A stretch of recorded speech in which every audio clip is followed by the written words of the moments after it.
The ocean is wide, but wider should be our perspective of who marine scientists are, what they do, and who they can be. Together, let's diversify ocean sciences one voice at a time.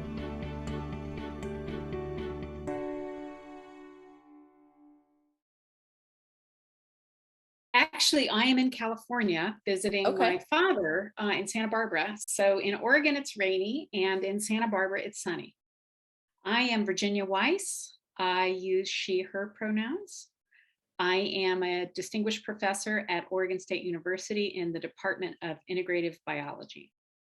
So I was a garden variety biology major as a college kid.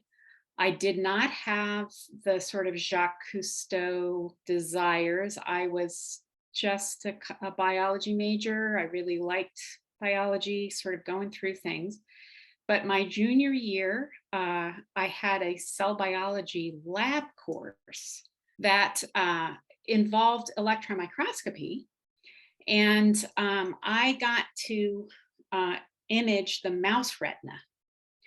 And that was my light bulb moment where I became so excited about this world of cell biology and sort of the subcellular magical place that we could peek into.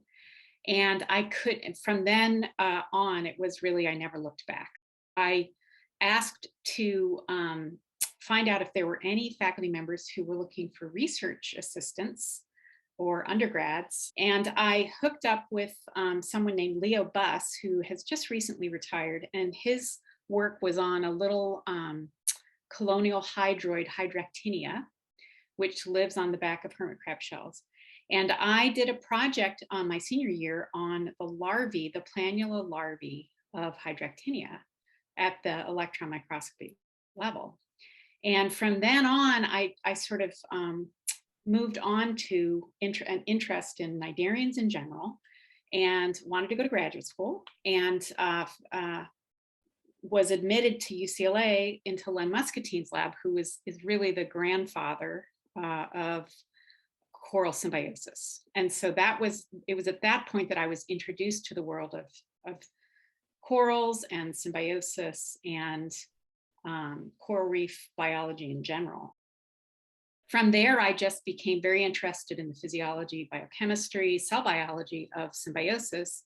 And that is really what I ultimately built my career on and what I still do today. Yep, I grew up in Ohio, and then I was at Yale, and then UCLA for grad school. And then I did 2 postdocs. There were many fewer women in academia than there are today. And I had 2 little babies.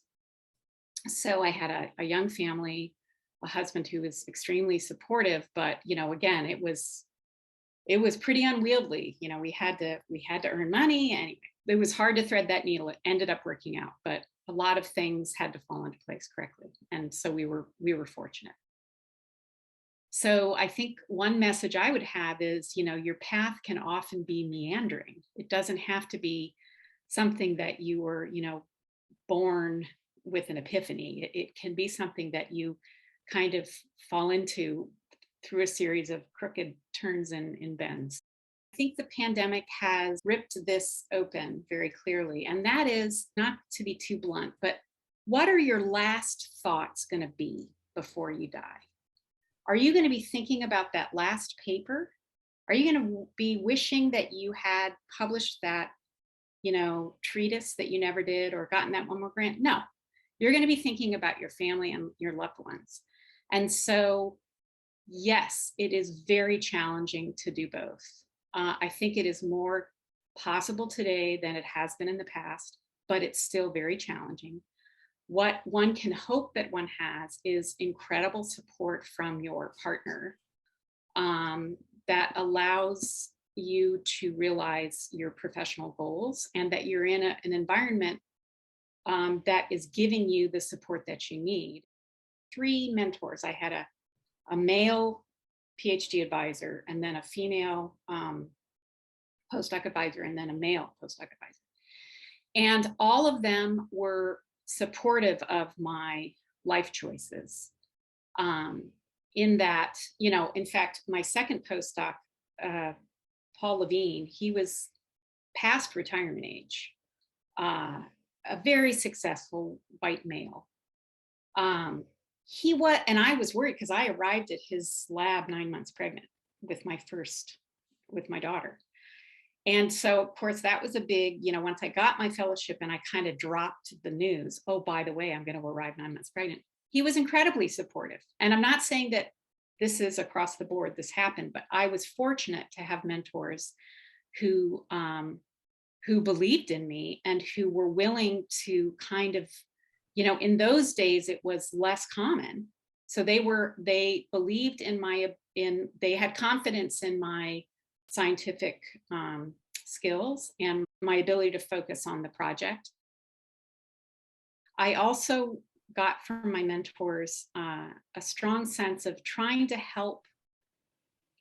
assess the strengths and challenges of everybody individually and identify, don't work just on your strengths, work on those weaknesses as well, so that you can become a well-balanced, successful scientist. Working with everybody individually early on, trying to help them learn to think critically, trying to coach them that this is not something you're born with necessarily. This can be learned. It takes time to develop these skills. It's okay to be afraid about, oh my gosh, I don't have any good ideas. But I really try to build that independence in my trainees early, because I want them to be better than me by the time they leave. One thing that motherhood did for me is it helped me organize myself better. At the end of the day, you have a certain amount of time to be at the bench or, at your computer. And that at the end of that time, other things had to happen. And so it helped to structure my time. All of my mentors had a strong sense of valuing life as a whole and their career in perspective with that life.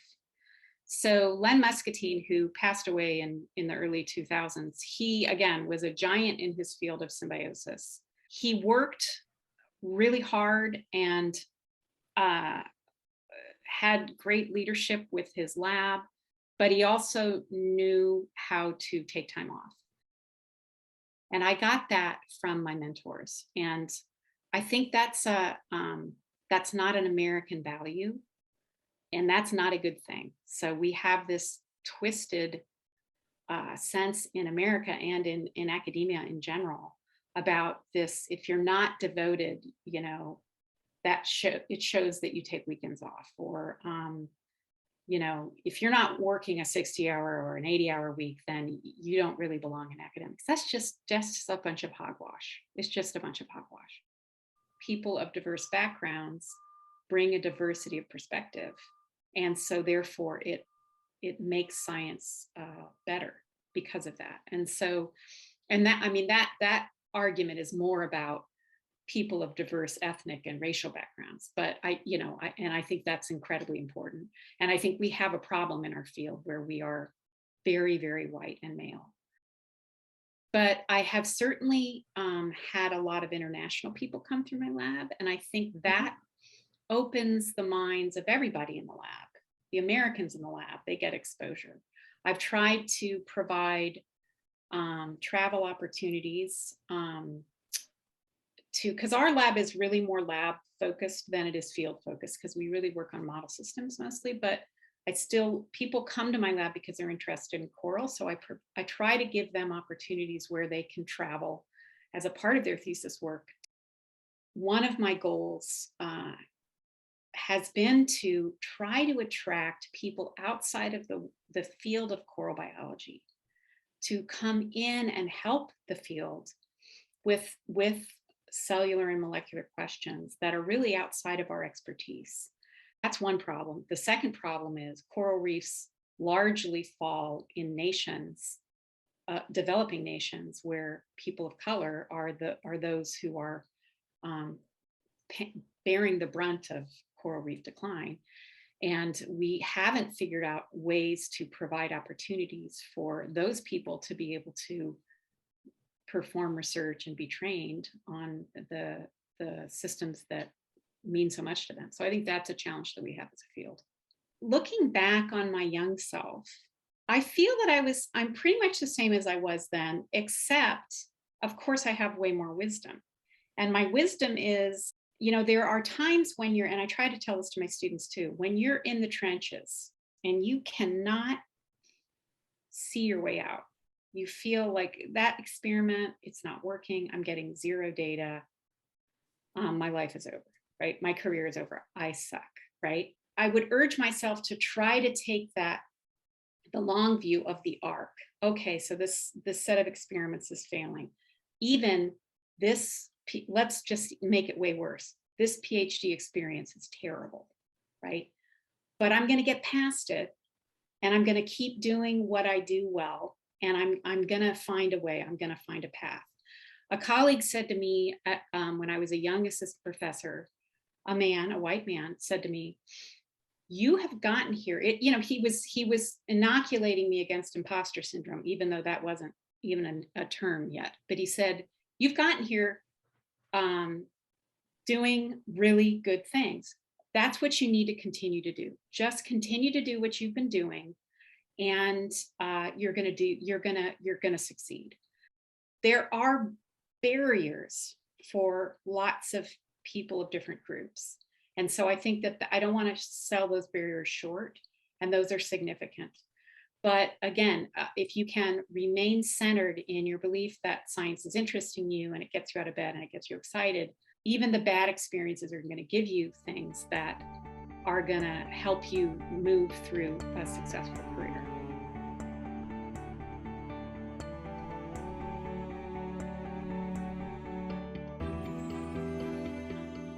Diversify Ocean Sciences is an initiative put forth by the Medina Lab at Pennsylvania State University. To find out more, visit www.diversifyoceansciences.org.